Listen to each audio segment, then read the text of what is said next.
Ipas. It's time for the beer radio you've been looking for. This is the show that dispels myths, tackles the toughest topics, and makes no apologies for geeking out on beer. Hosted by two guys that drink before they think. Jamil Zainasheff and John Palmer.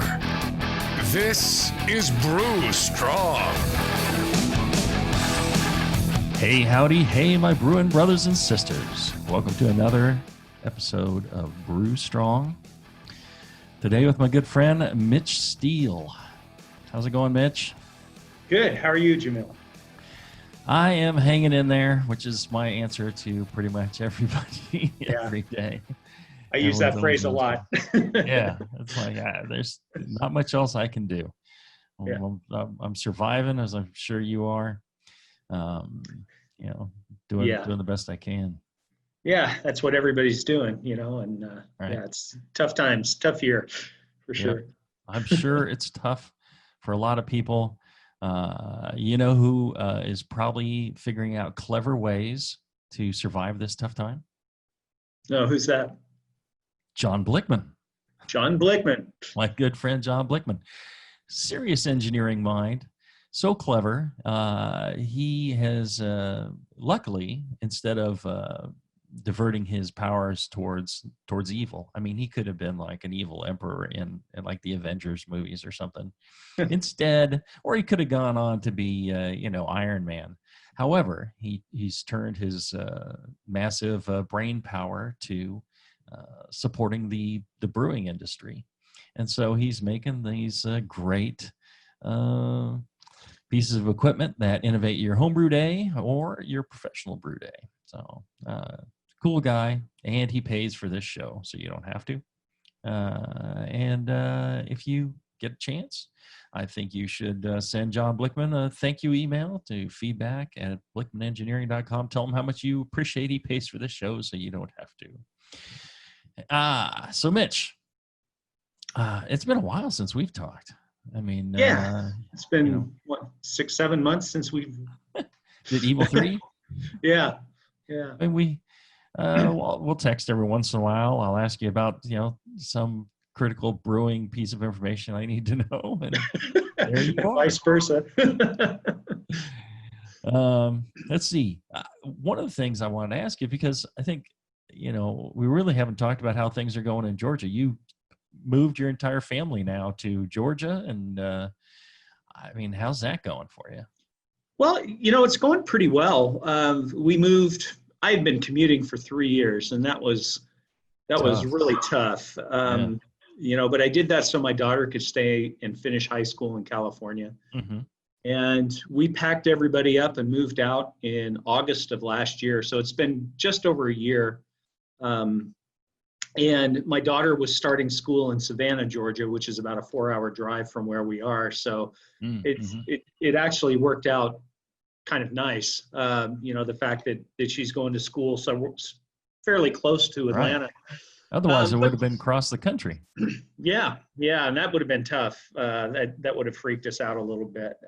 But yeah, it's going good. Atlanta's a great city. We found a neat house in a 60-year-old neighborhood. And I'm 7 miles from work, and I don't have to get on a highway, which in Atlanta is a very important consideration. And it's obviously with the COVID-19 situation, the traffic has not been as bad as Atlanta can be, but it's starting to pick back up, and so I'm always thankful I don't have to get on the interstate to get home. Mm-hmm. So yeah. But we're in a nice neighborhood. I'm 10 miles from Decatur, or 10 minutes from Decatur, Georgia, which is a suburb of Atlanta and has really good beer bars and food. And then, right around the brewery where we are, there's all sorts of good places to get a good beer.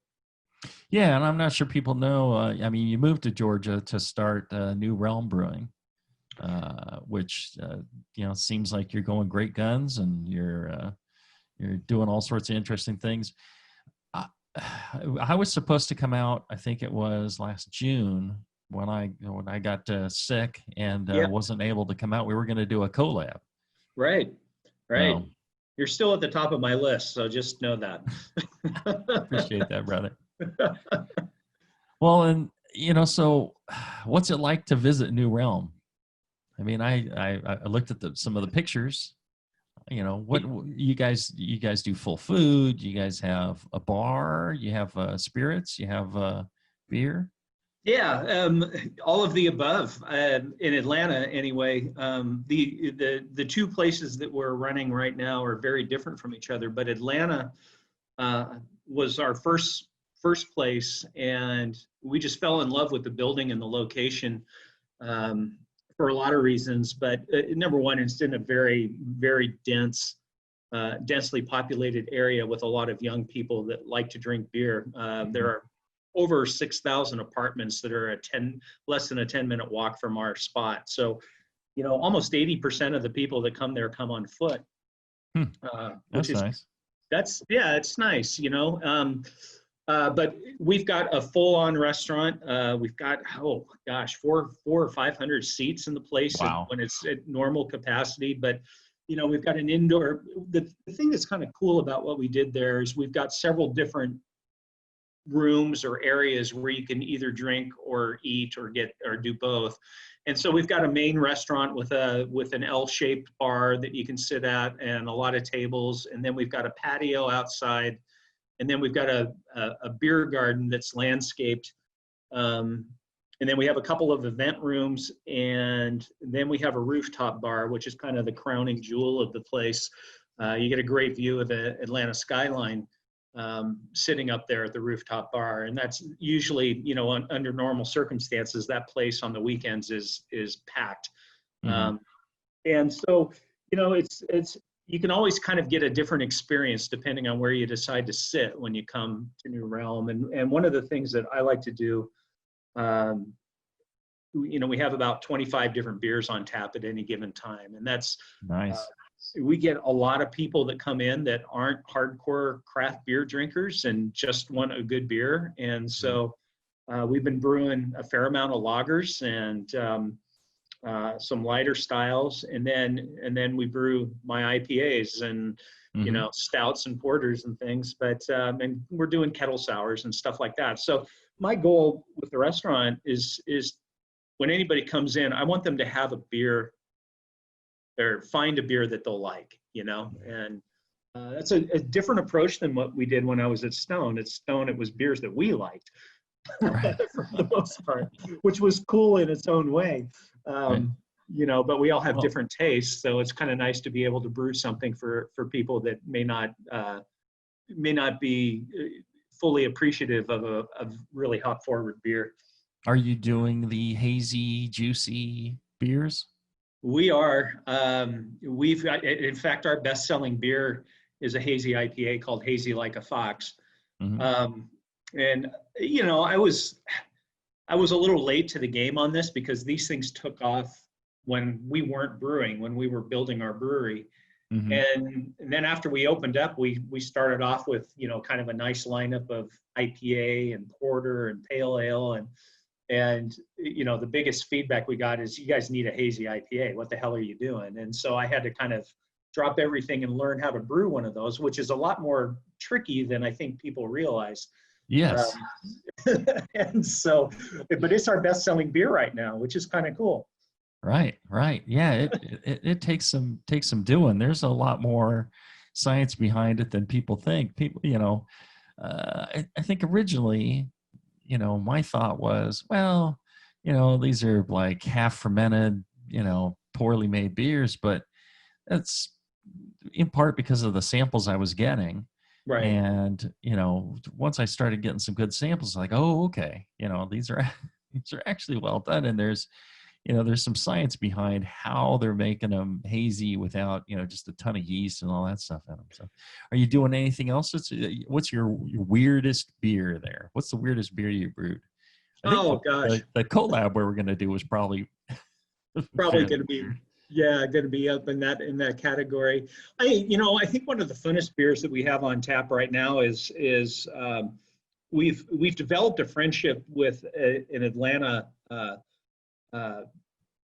producer of frozen pops, treats, and they're called King of Pops, and in normal times they park out on walking paths and parks and stuff with these carts, and they sell their popsicles, and they do all sorts of really cool flavors. And we've done a couple of collaborations with them, and the last one we did was based on their best-selling pop, which is a chocolate sea salt pop. Really, it's like a fudgesicle on steroids. It's really just amazing.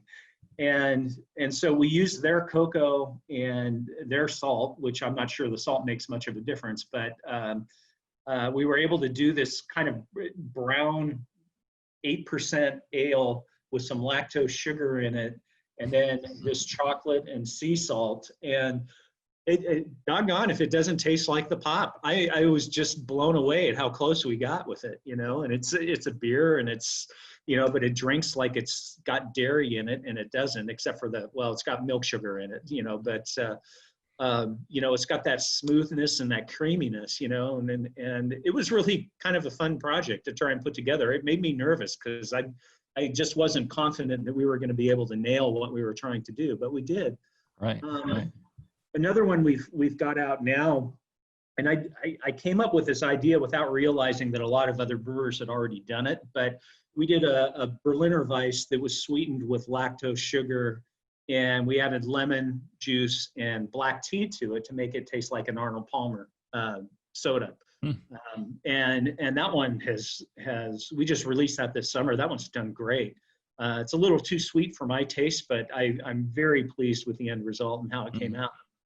Yeah, a lot of consumers today, they're looking for something on the sweeter side, or they like a sweet and sour, kind of like candy, and it's everybody likes different things, so you can't really fault them for what it is they enjoy. I'm the same way as you. It's like, well, I only need to brew like one beer for me. And all the rest of them, it can be for other people. I'm fine with that. I just want people to enjoy the beer. Yeah, that's kind of how I look at it too. And I mean, there's some things that I try to avoid doing, but in general, if it's a beer style that I think is legit and people will drink it, then I have no problem making it. We're making seltzers now. Oh, so, yeah, we are too. I've always said, if what everybody wants to drink is Bud Light, okay, I'd make Bud Light. I don't care. I'm happy with making quality beer, and everybody's got their own kind of preferences on flavor. So so be it. I'll brew some beers for me, and then I'll brew some beers for other people. That's fine. And especially, I mean, you worked for Anheuser-Busch for a time, There's nothing wrong with brewing beer that people like, whatever the beer may be. So you mentioned your other location. Are you talking about your Virginia brewery? Yeah, Virginia Beach. That's where I'm actually sitting right now. Our head brewer here, Evan Chamberlain, he and his wife had a baby last week, and so he's on paternity leave. So I made a quick decision to drive up to Virginia Beach and spend the week here with the team. So it's that was kind of a long story about how that all came about, but we were the first 6 months of New Realm in Atlanta, we were going like gangbusters, and we were starting to get nervous about running out of space and running out of capacity. And we were just starting to have some conversations about building a production brewery, which was always in our plan. That was always something we wanted to do. And, when those conversations were going on, the bank repossessed the brewing equipment in this building in Virginia Beach that was green flash. They locked the doors. Everybody got laid off with a text message. I mean, it was really, really pretty sudden and pretty ugly. And the bank put the facility up for auction. And we thought about it, and originally our plan was not to be in Virginia. Our plan was to stick further south.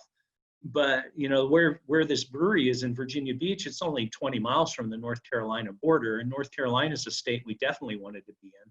Mm-hmm. So, we kind of rethought things a little bit, and we bid on the brewery and we got it. And it's a beautiful brewery. It's a 50-barrel brew house, and it's probably got 30,000 barrels of fermentation capacity annually, and room to expand, and a good team here. And so it was, we started brewing in Virginia Beach in August of 2018.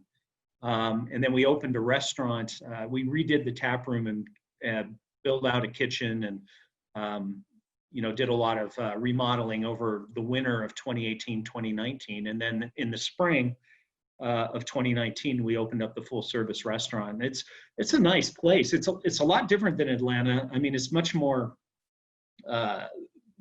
residential neighborhood. A lot of families, a lot of homes, and of course, Virginia Beach has a ton of military here. So we get a lot of military folks coming in, and that was influencing what beers people were drinking and what we had to brew for Virginia Beach too, which was kind of neat. But we've got a huge outdoor area, and we'll set up, last summer we set up a stage and had bands on the weekends, and it was really cool.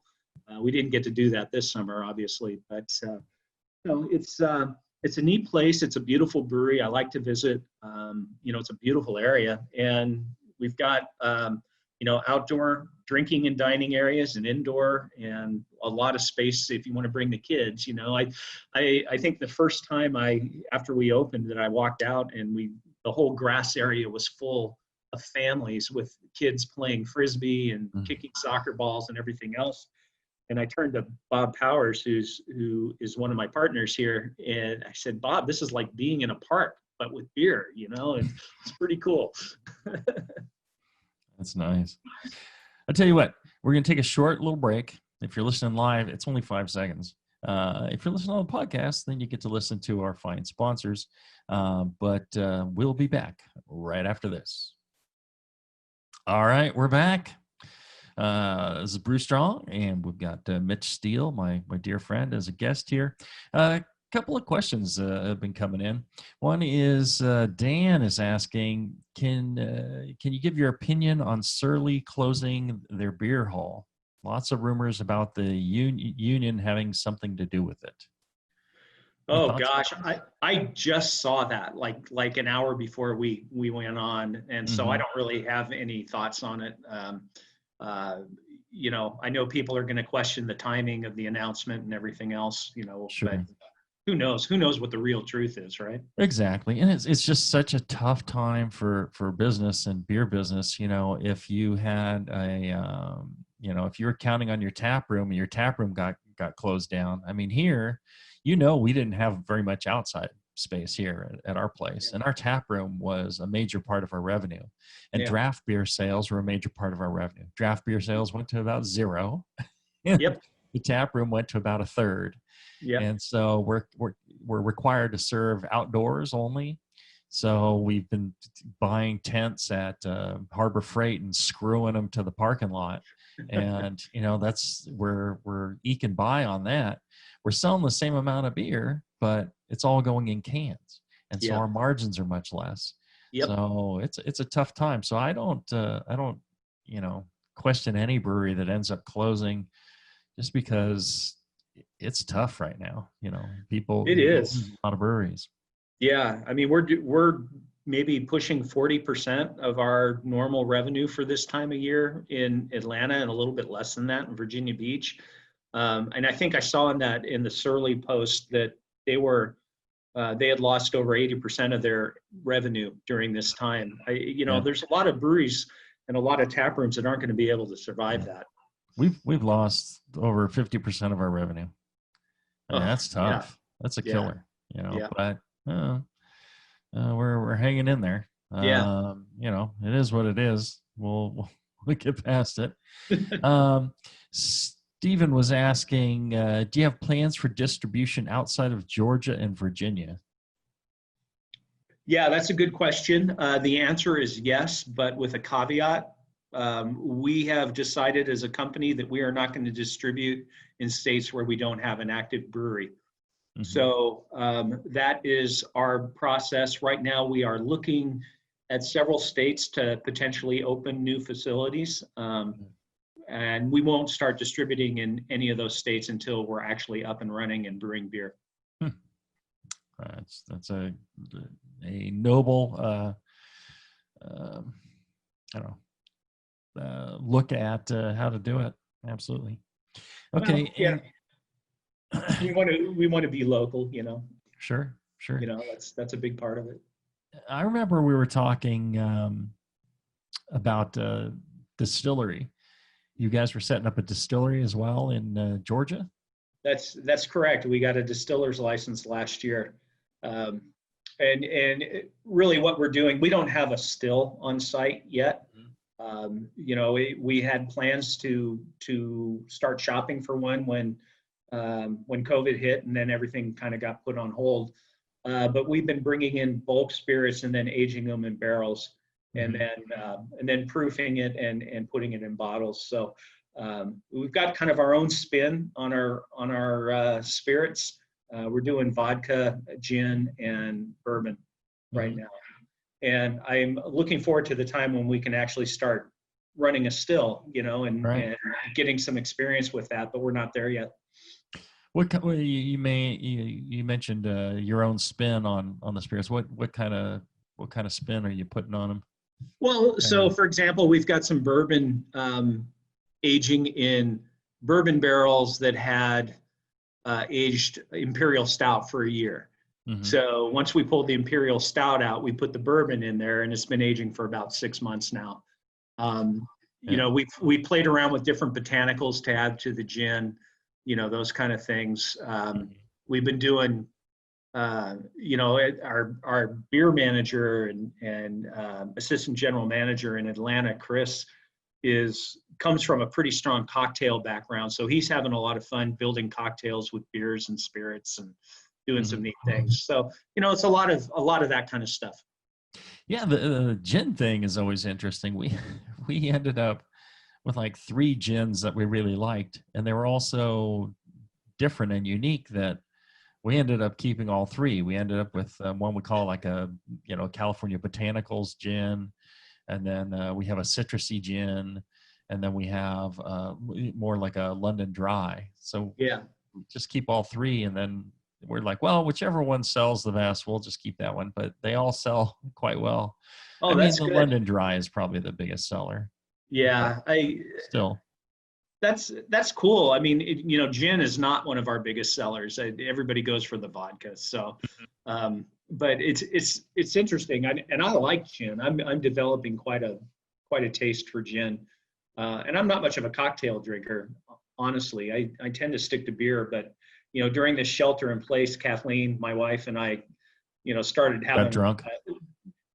No, but just experimenting with making different cocktails and things, you know, which we'd never really done before. Right. And, you know, just 4:30, 5 o'clock in the afternoon. Okay, let's make a cocktail. What do you want to make? Yeah, we've kind of gotten into it, and we're starting to package ready to drink cocktails. Are you really? That's on my list of things to work on. Yeah. Oh, it's taken me about 2 years.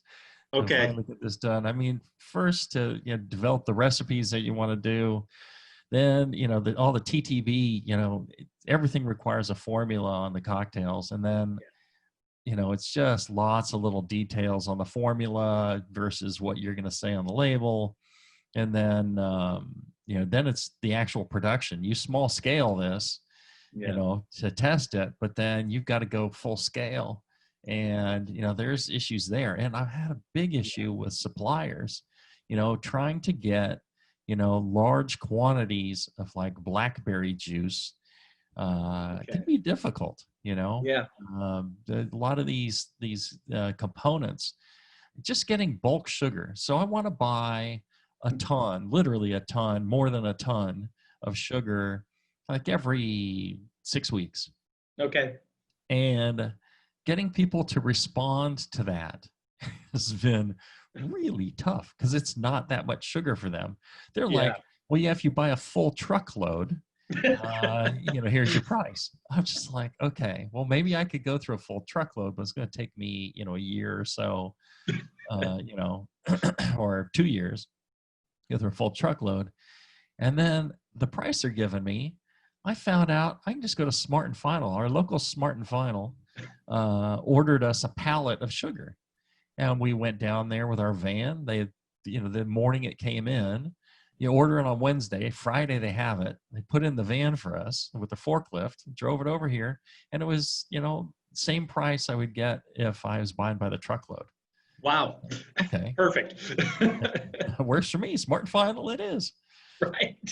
I'm always shocked at how difficult sourcing the ingredients is. It's a major part of brewing too. Hops or whatever else it might be. Yeah, I totally. I mean, finding the ingredients, especially with me being in a new area and trying to learn, where people go to get fruit or things like that. It's been a challenge. Mm-hmm.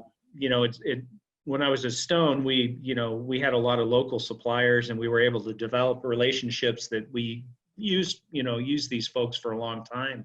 And then I kind of had to start over when I got to Georgia. Right. But we're getting there, So are you adding sugars to your RTDs and making them somewhat sweet? Yeah, it depends on the RTD, but Sure. something like we're doing a lemon drop, and you really can't Okay. do a lemon drop without sugar. So we use cane sugar. Yeah. Okay. Yeah. Cool.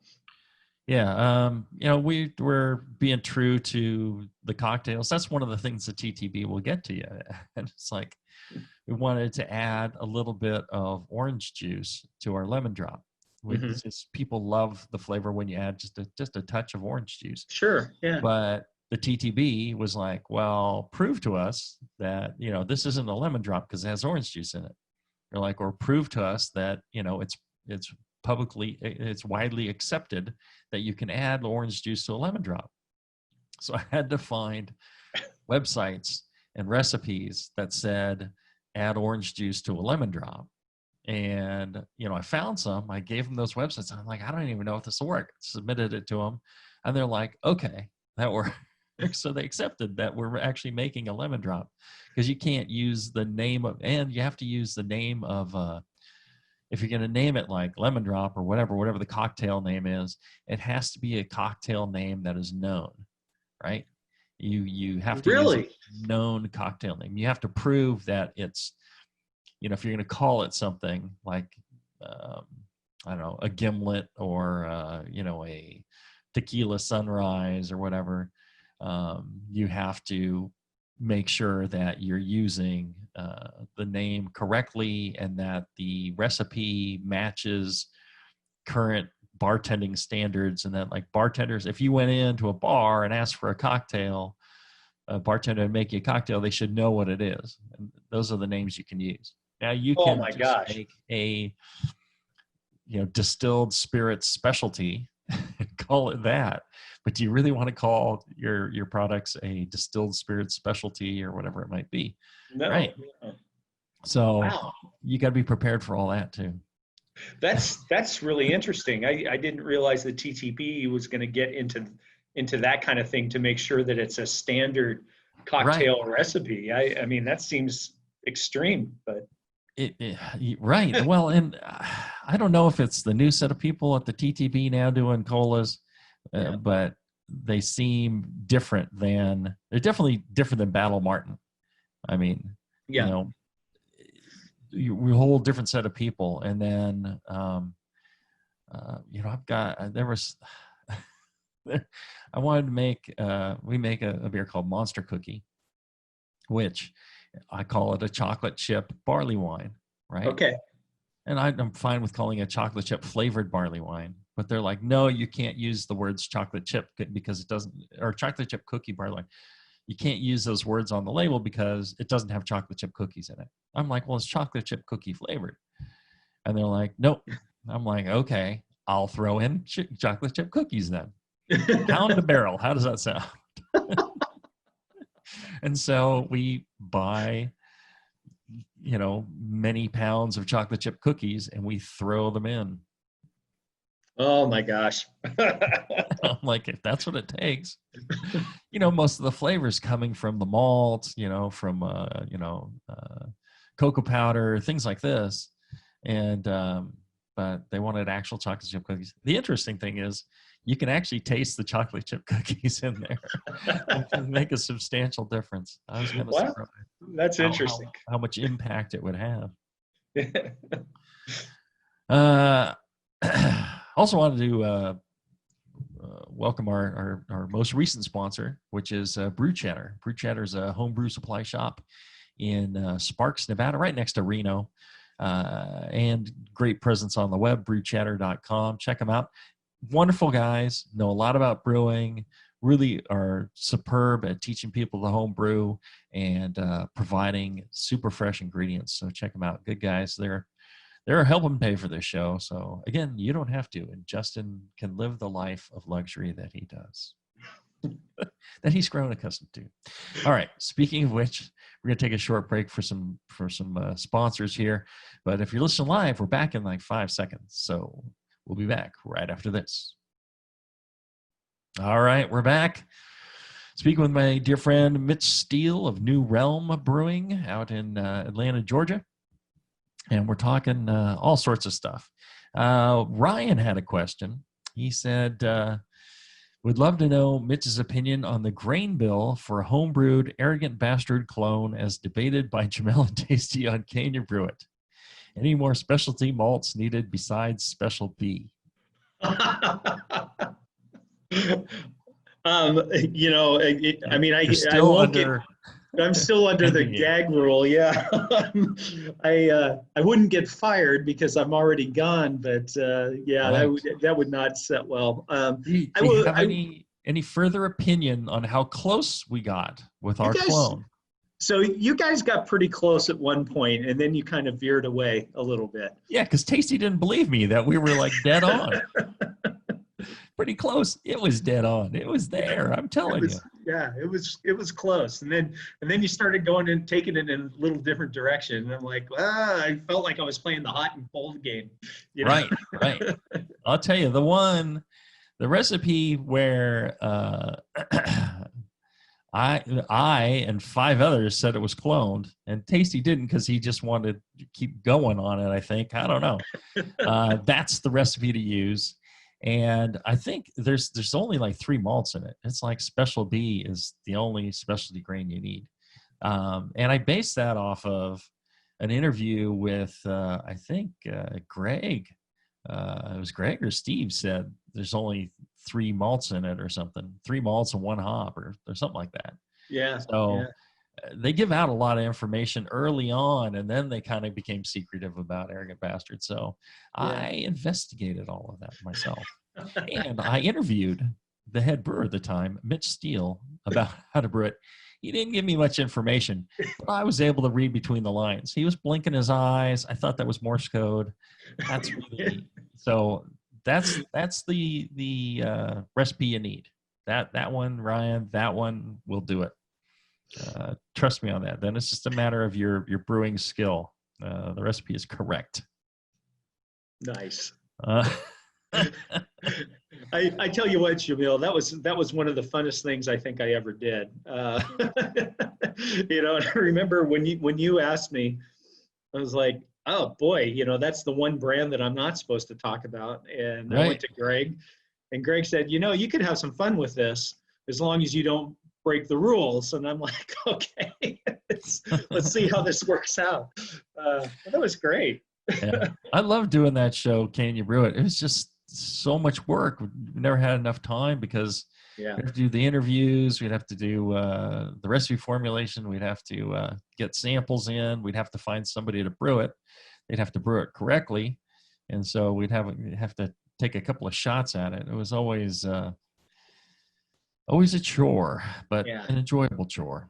All right, so one of the things I wanted to talk to you about was, let's see, we were going to talk about fermentation. We got 2 hours here, folks, that are listening. So Dean was asking about Quebec yeast, but I think we're going to do that a little later on. I've got it on my list of things to ask you. Ask the great Mitch Steele. What about hops? I mean, you're known as a hops guy. You wrote a book on IPA. How have you changed your thoughts on IPA? Has things changed over the last, decade or two for you mentally about what an IPA is or how an IPA is brewed, or has the new hazy juicy kind of, do you consider those IPAs? Some people don't. Yeah, on the regarding the hazy IPAs, I remember I posted something a couple years ago where I suggested that maybe they deserved a new name, and I was trying to be, kind of positive about it, because, when I was learning about how we were just starting to brew them, and I was learning how to brew it, and I'm like, there's really nothing here in common with a West Coast IPA except for the fact that it's dry hop. And so I'm like, maybe these things, should be called something else. And boy, I got skewered. And so I quickly just said, okay, never mind. Right. But, right. So, and it's okay that it's called IPA. It's just that, as long as people realize that, some of the other IPA subcategories are very different. I think to answer your question, my take on hopping and using hops in IPAs and what IPAs are, it has always evolved over time. When I got to Stone, we were making Ruination and Stone IPA, and we came out with a whole bunch of IPAs while I was there, and all of them were something a little bit different. I will say that at New Realm in Atlanta, one of the first beers that we came out with was called Hoplandia Ipa. And it's a West Coast IPA that's dry hopped with Centennial and Simcoe, and I absolutely love it. It's one of my favorite beers that we brew. And the overwhelming feedback we got the first 3 months we were open is that beer is too freaking bitter, and people couldn't drink it. And so it's like, all right, obviously I'm not in San Diego anymore. But we came out with a different IPA, and instead of 70 IBUs, it's 55, and it's a little bit fuller bodied. It's not quite as dry as I tend to make IPAs, and it's become our number 2 selling beer. It's a beer called Tropolis Ipa, and it's Citra and Mosaic, and it's got all these new hops in it, Azaka and Laurel. I think Laurel's the 4th hop. And, it's kind of a hop salad, but I wanted it to be somewhat tropical and fruity and maybe not as piney or resiny as Hoplandia is. And that beer's done pretty well for us. So right. It's like, it kind of goes back to that idea of brewing what people are willing to drink. And we had fun putting that beer together, and it's done well for us, and I enjoy it. I still like Hoplandia the best, but that's just my own personal taste, like we were talking about. Yeah, it's funny. I think overall, hopping and IPA and beers in general, the bittering has softened, and the skew of the hop flavor has gone more to the tropical and fruity and maybe citrusy, but far less of the pine, far less of that resiny, peppery thing. And, every new hop that's coming out, they try and work the word tropical in there somewhere. Yeah, it could be coconut or it could be mango or whatever, Right. It's just all lumped in as tropical. Right. Have you used Sabro? I have quite a bit. Yeah, a big coconut bomb. Yeah. Big coconut, yeah. We did a beer that we just came out with called Transcendental Ipa, and we partnered up with John I. Haas, the hop supplier up in Washington, and we did a beer with them last year, and we used experimental hops in it. But this year's version, we used Sabro Incognito, the whirlpool extract that Haas has developed. And then we were going to follow that with dry hopping post-fermentation, kind of a more traditional West Coast dry hopping protocol, but with experimental hops. But what amazed me is using the Sabro extract in the whirlpool, how much of that Sabro character carried through the beer, through the fermentation, and didn't get scrubbed out. It blew me away, honestly, how much of that, and I don't know whether that's the hop itself or whether it's the Incognito product. I know Sabro is one of those ones that people say, tends to really, really do well with whirlpool additions and flavor carryover, but it Right. was pretty fascinating, you know. And then we came after that and we dry hopped it with 692, which I think just got a name today. Talus, maybe, is that what it is? And then a hop called BRU1, which was grown on at Brew Farms outside of Yakima. So, you know, and we were going to focus on these two experimental hops and the hop profile, but that Sabro just kept coming through, and kind of coconut and a little hint of dill, and it turned out to be a great beer. Right, hint of dill. That's what I was saying to somebody. I'm like, I get a little bit of dill out of the Sabro. Oh, I definitely do. Yeah. It's coconut, probably a pineapple thing in the background, and then some dill. And I actually kind of dig the dill. I don't know. It just adds a totally different, you know, layer on it. I'm glad you said dill. Everyone thought I was crazy when I said dill. I'm like, no. Yeah, no, you know, and I said that to our brewing team, and people thought, they're like, dill, what are you talking about? All I get is coconut. And I said, try it again, you know. And right. But the thing about this, you know, Sriracha Ace is a hop that has, in my mind, too much dill. It's overpowering, and this one is really well integrated with the other flavors, and I think it just adds to the, you know, kind of what that hop is all about. Right, you wouldn't think coconut, pineapple, and dill would go together, but you know, it does in the right amounts. It works. Yeah, I really enjoy the Sabra hop. Friend of mine, Travis, he did a smash beer with Sabro, and he sent me that, and he did you know, a couple others, and I was like, wow, I was really just blown away by the intensity of the coconut, because I happen to like coconut in hops. I think it's a great flavor. I think it's different, you know, and it's cool to have. Are there any other new hops you're geeking out on? Well, I really like Idaho 7 a lot. Mm-hmm. I think that's a great hop. We've been using it as a mid-fermentation hop, and you know, we did some trials. I don't get to do as many of the kind of trial type work that I was able to do at Stone, just because we don't have enough people to really pull it off. But we did some trials with Idaho 7 as a mid-fermentation dry hop, along with Eldorado and Azaka, and it was, Idaho 7 was head and shoulders the most juicy hop that, you know, as far as what happened after the fermentation was done. It was incredible. And so, you know, when we opened up, I was brewing a pale ale that I was dry hopping, or not dry hopping, but late hopping with Cascade and Idaho 7, because I thought it'd be kind of a neat combination, you know, and it was kind of our Sierra Nevada inspired beer, but with a little modern hop addition in there. And we all loved the beer, but it didn't sell. Nobody was buying pale ales, and so I had. I'm you gotta just relabel it a a session IPA. That's exactly what we should have done, you know. But I kind of pushed back on that because it's amber, and you know.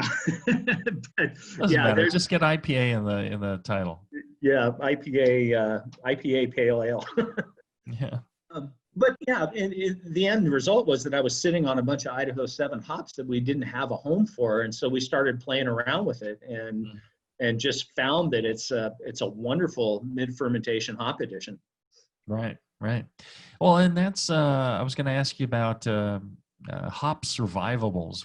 Have you read Scott Janish his site about hop survivables? He's talking about what he calls the saturated hop flavor carryover from the hot side to the finished beer, and he has a chart on his website of you know, the highest levels of these compounds, and Idaho 7 is like the top one, and he was saying, you know, it's like Idaho 7 carries through to the end, you know, far more than any other hop.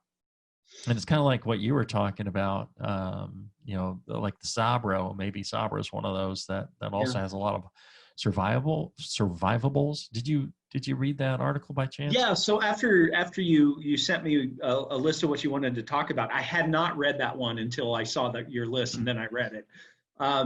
and I'm familiar with Scott's work a little bit. I haven't bought his book yet, but I've been meaning to. And I thought it was a fascinating post or blog or article or whatever it was. I mean, you know, obviously the guy's technically very, very savvy on the science side of hops. But yeah, I mean, we've noticed that forever, you know, that certain hops tend to stick around better than others. And, you know, I remember at Stone when we were dry hopping with Citra and the hops would just fall off a cliff after 30 days. But if you use Citra as a blend with other hops, then you get this hop character that really sticks around very nicely.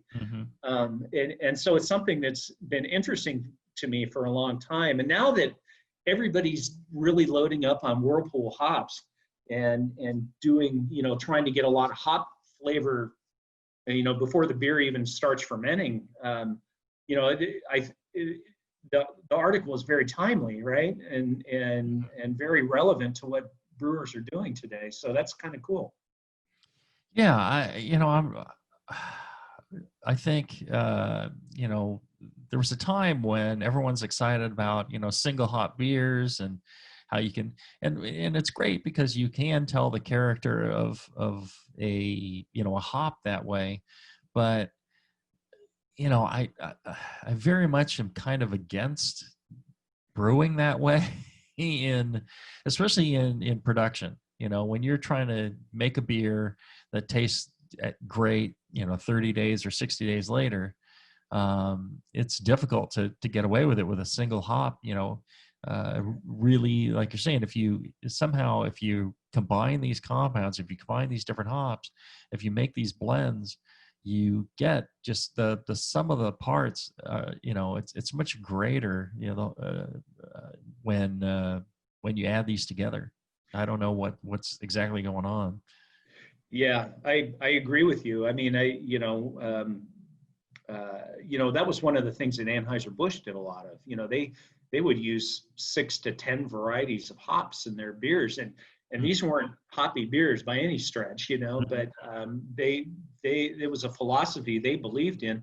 And one of the reasons they liked to do it was because if, you know, when a new crop year came in, if one of the hops had kind of tailed off or just wasn't what it had been the year before, it's pretty easy to kind of adjust the blend to get the same flavor profile. And that was something I took with me to Stone, because when I got to Stone, you know, Stone Ruination IPA was, at the time, was dry hopped with 100% Centennial, I think, and Stone IPA was a blend of Centennial and Chinook. And you know, a year into my stint at Stone, there was the big hop shortage, you know, and the hop crisis where all the hops burst into flames and everything else. And I couldn't get enough Centennial for what we needed to brew. And, you know, and I talked a lot with Ralph Olson at Hop Union about that. And he goes, well, you should do what you did at Anheuser-Busch and just blend a lot of hops together and try and get the same flavor. And, you know, and he was right. I mean, that worked for us. You know, we kind of adjusted the hopping and were able to maintain the flavor profile. We pulled the Centennial out of the Whirlpool, used a different hop in the Whirlpool, and kept the Centennial in the dry hop, and were able to milk our shortage through that. And, you know, it's just one of those things that I think, you know, when you move forward with new beers, if you have several varieties that are featured in the beer, you're going to be able to weather crop year changes or supply changes or shortages or anything a lot easier than if you're relying on one hop. Yeah, that's one of the things I learned was pretty early on, was don't mention what hops you're using in a beer, because eventually you're going to have to change it. You know, the world is going to change on you, and you're just going to have to, you know, we're dealing with agricultural, you know, products. And, you know, different crop years, different, you know, if you're relying on one single hop and, you know, it has a bad year and the hops don't taste the same, you know, that's fine. And, you know, but people need to understand that the beer is going to change, and you got to be cool with the fact that the beer is going to change on you. And you can do that. Or, you know, you can use multiple hops. And like you're saying, if there's a down year, you could add a little bit of something else. You know, sometimes, you know, one hop comes in, it's more pine than tropical, and really you wanted the tropical, not so much pine. So you lower that. You don't throw that one away, but It's a little more on the pine, so you use a little bit less, and then you add in something else that's a little more tropical, or you use a little bit more of a different hop. It's a balancing game to get, the flavor profile that you're looking for. And that's best done with multiple hops, I would think. Yeah, absolutely. It just gives you so much more flexibility. Mm-hmm.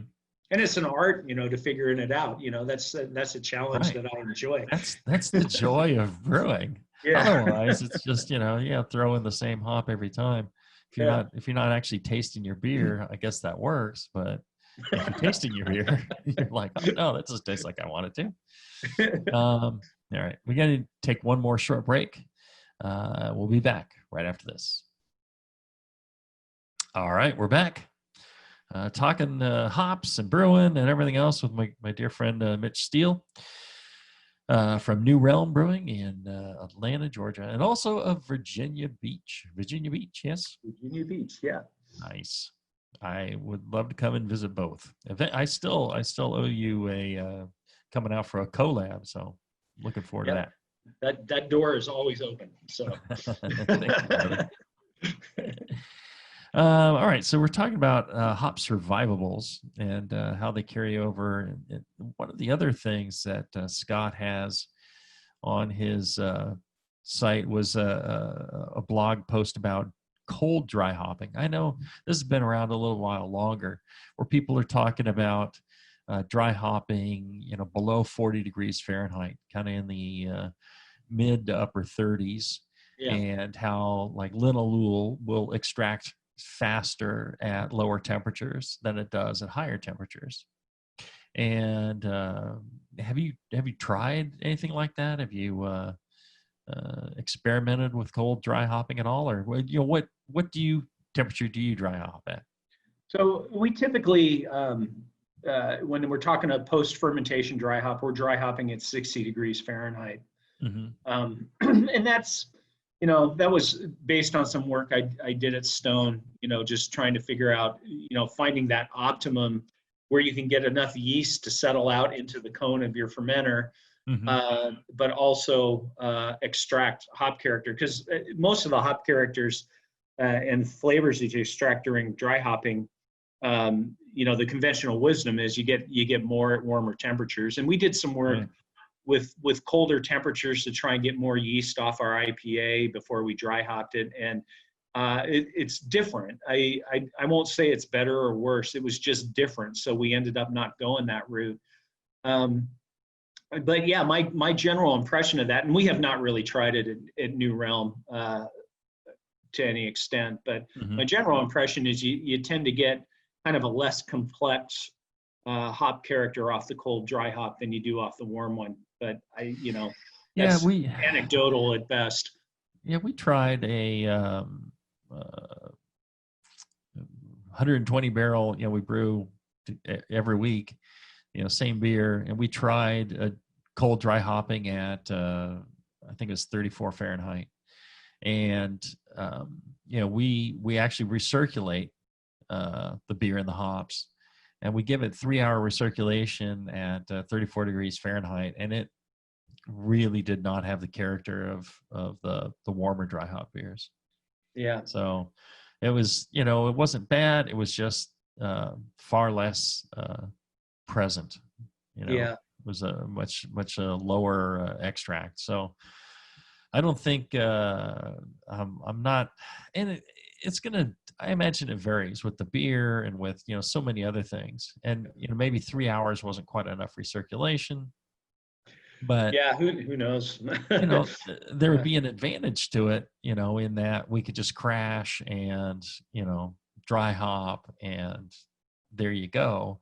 Save maybe a couple of days while we warm dry hop and then crash. You can kind of do it all at the same time. But my goal was to find better hop flavor, better linalool's quite important, especially in these fruity, juicy beers. So I don't know. I give it a shot. Maybe we'll try again between 40 and 50, and maybe somebody. I mean, doing the Ask Me Anything on Beer Advocate, and somebody asked, what about hot dry hopping? raise the temperature up, go to like 80 or 90. Oh, Maybe, I'm thinking Quebec yeast and yeah. dry hopping and recirculation and God knows. Which is why I need a smaller brew plant to do these things on. Yeah. I'm not sure I'm ready for, a minimum of 30 barrels of, Quebec with, 80-degree dry hopping. I'm just not convinced at this point. So I am thinking what I really need is a little 5-barrel brew plant that I could, Yeah. play We're around lucky we have one of those, so it's been fun. We've had to kind of curtail it because of lack of revenue, generation this year, but we still do some important work on ours. Right. What's your main brew plant size there? I know the Virginia Beach is 50 barrels. What's the one in Atlanta? It's a 25 hectoliter system, which means that we knock out about 22 barrels of wort per brew. Mm-hmm. Yeah, and so we just call it a 20 barrel system just to keep it easy. But right. But it's a little bit bigger than a large brew pub system. It's a Crohn's brew house, so it's all automated. So it's kind of a bit of a Cadillac in a lot of ways. So you run it from your phone while what's you're that? on the toilet? You run it from your Yeah, phone? we don't do that. No. I am proud to say I have never done that, but there's a first time for everything. Come on. Yeah, life goals, right? It's a nice brew house. It's definitely designed for German beer, so there's some limitations with what you can do, like some discussion on chilling your wort in the whirlpool before you throw in the whirlpool hops. That is extremely difficult for us to do with our system. Yeah. It requires a lot of hands-on manual manipulation of the program, and it's tough, but we can do that on our 5-barrel system. So that's what sometimes automation will, it restricts you. Yeah. Did I tell you my story of doing a collab brew at Fuller's? No. That was something else. Do I have time for it, or do we need to push to the next show? Let's see here. We got time for it. I'll run long if I have to. So I was going to do a collab brew in Fuller's. We were doing a kettle sour. In Fuller's? Yes, I know. That's what everybody said. I don't know how. I think it was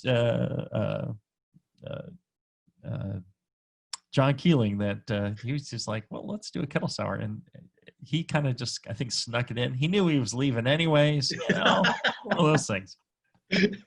So a good friend, Henry Kirk, who works there, he and I kind of planned this thing out. And we get there the day of, and the problem is, you want to, there's no problem just mashing and holding having the kettle boiling for 15 minutes. And then the problem is cooling it down first to have it cold enough that you can pitch your lactobacillus and not kill it. So we had to get it down to, like 100 Fahrenheit.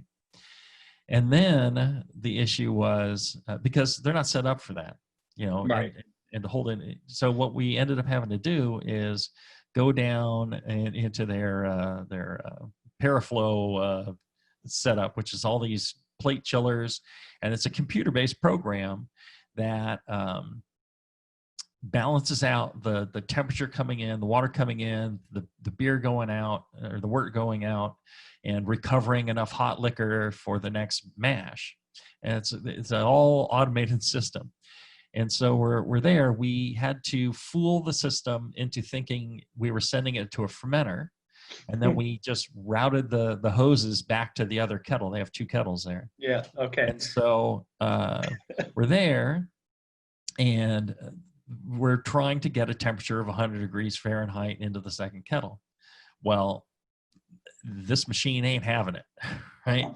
It is the temperature is plummeting. It's going down to like 32, and Oh, then gosh. it's rocketing up to like boiling, and it's just doing this wave. And they're saying, no, this isn't going to work. We're going to have to give up. We're going to have to dump this thing. And I have like this, all of a sudden this enlightenment staring at the board. I'm like, increase the speed of the wort. And they're like, what? I'm like, increase the speed of the wort.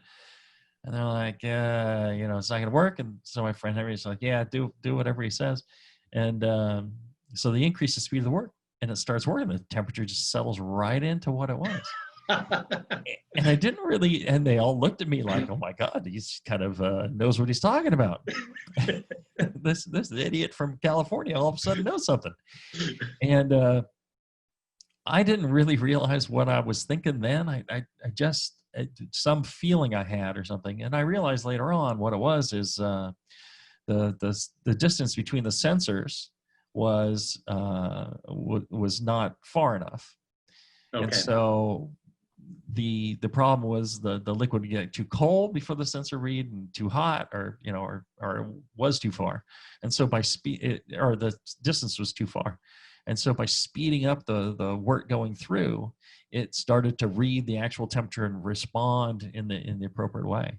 And so it balanced out. We were able to transfer it to the kettle. But then we had to get the software reprogrammed to tell it that we still had that batch in a kettle. And it was like, no, you've transferred it to a fermenter. It's not in a kettle. Yeah. So we wouldn't have been able to boil it. We wouldn't have been able to do anything else. We're kind of locking up the entire brew house by doing this. And then we had to throw in, they grew up the plantarum from some like a probiotic that they bought down at the local Tesco.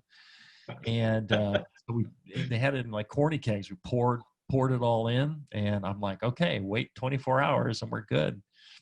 And so the next day we're boiling all that, and all the brewers had to go to a meeting. They were doing a series of collabs with like all the brewers, one of their brewers with a brewery somewhere in the country. So they all had to go to a meeting. And so my friend Henry's like, do you mind watching the brewery while we go to this meeting? We'll be back in like an hour. I'm like, I thought he was kidding. He's like, finish cleaning out that kettle there, and keep an eye on this. He says, you got London Pride in this kettle, and he goes, you'll be all right. You know what you're doing. I'm like, I don't know what I'm doing. I guess on one thing I was right. Come on. And so I'm sitting there in the brewer's office. I'm wearing my Fuller's high vis and all this, and a tour group comes by, and they're waving, they're taking pictures of the brewer sitting in the booth there. I'm thinking, so somebody's going to post this on like Facebook about their tour at Fuller's, and here's the brewer sitting in the brewery office there. And I'm just like, okay, here you go. And I'm like, I have no idea what I'm doing.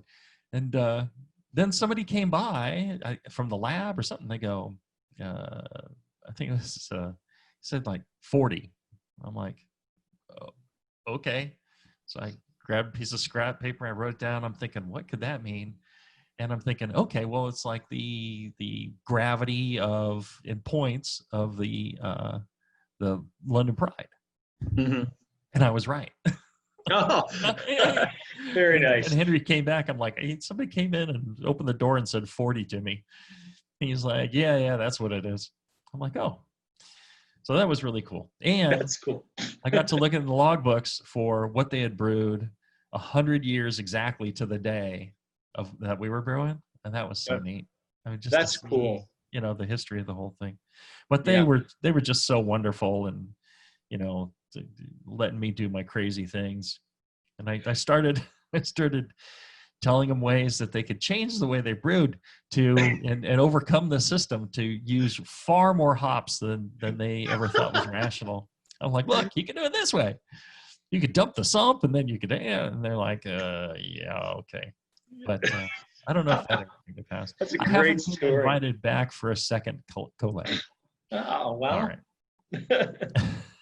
We'll see. Great Maybe. story. Maybe. All right. That's all we got time for today. If you are listening live, stay tuned. We got another hour with my dear friend Mitch Steele coming up in seconds. If you're listening on the podcast, it'll be another week or whenever it posts. I don't really know. I don't have control of that. But what I do have control of is, the fine sponsors that we have, like Blickman Engineering, Brew Chatter. Make sure you support them. Make sure if you're out in the Atlanta area or Virginia Beach, stop by at New Realm and check out. I can guarantee you one thing: the beers are going to be excellent, the food's going to be excellent, everything's going to be top notch, because that's just the way Mitch does things. So go and check them out. Until then, everybody, brew strong.